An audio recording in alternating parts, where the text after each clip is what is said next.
Abdal in Spain Barcelona থেকে সবাইকে স্বাগতম। ভাইরা কাণ্ড দেখেন। আমি বার্সেলোনার বিখ্যাত ক্যাথেড্রালের সামনে দাঁড়িয়ে আছি।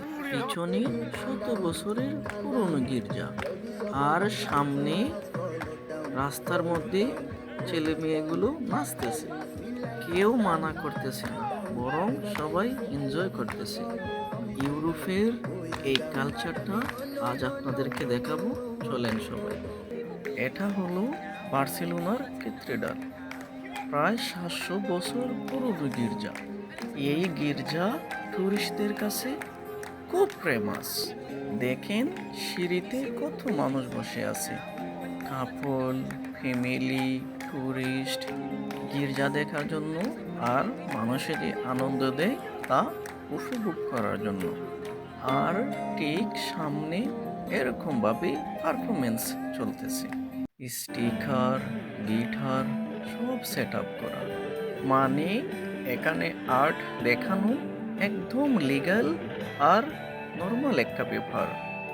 দেখেন তারা পারফরমেন্স করতেছে, আর সামনে দাঁড়িয়ে আছে শত শত টুরিস্টরা। কেউ ভিডিও করতেছে, কেউ ছবি তুলতেছে, কেউ তাদেরকে হাততালি দিয়ে উৎসাহিত করতেছে। পিছনে সিঁড়িতে মানুষ বসে বসে দেখতেছে, সাথে বাচ্চারাও আছে।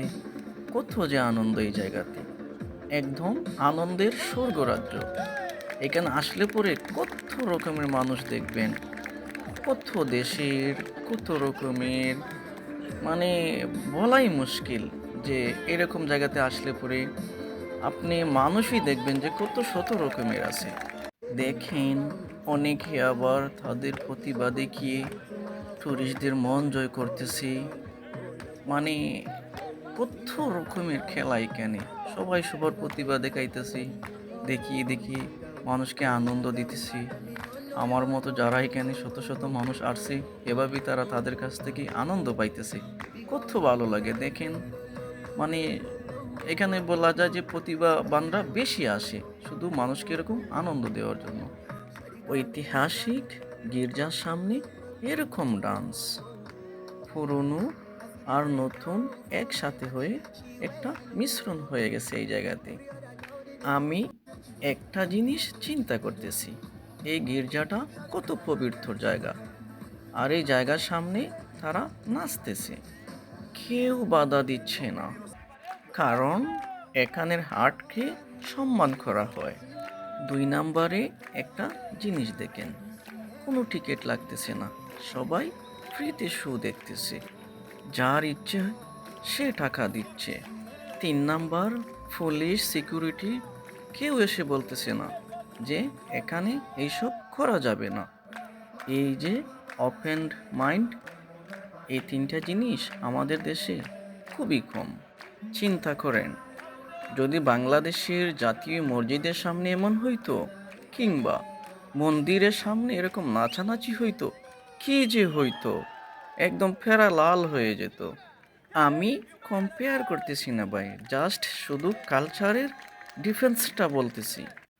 ওরা ধর্ম আর আর্টকে আলাদা রাখতে জানে।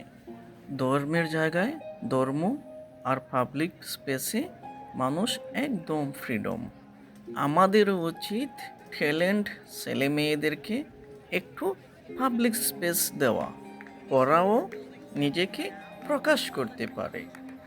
এখন বলেন সবাই, বার্সেলোনার ক্যাথেড্রালের সামন থেকে এই ইউনিক মুহূর্তটা কেমন লাগলো? আপনার মতামত কমেন্টে জানান। আপনার এলাকায় কি এরকম পারফরমেন্স হয়? ভিডিওটা শেয়ার করে দিয়েন, আর আবদাল ইন স্পেন চ্যানেলটাকে সাবস্ক্রাইব করবেন। পাশে থাকবেন, নেক্সট একটা ভিডিও বানাবো অনেক সুন্দর একটা জায়গা নিয়ে, দেখে আপনাদের অনেক ভালো লাগবে। আমি আবদাল ঘুরে ঘুরে আপনাদেরকে স্পেনের বার্সেলোনার সকল দৃশ্য দেখাবো, শুধু আপনারা আমাকে সাপোর্ট দিয়ে যাবেন। আজকের মতো এখান থেকে বিদায়। ওকে, আল্লাহ হাফেজ। আবার দেখা হবে নতুন কোনো জায়গায় নতুন কোনো ভিডিও নিয়ে।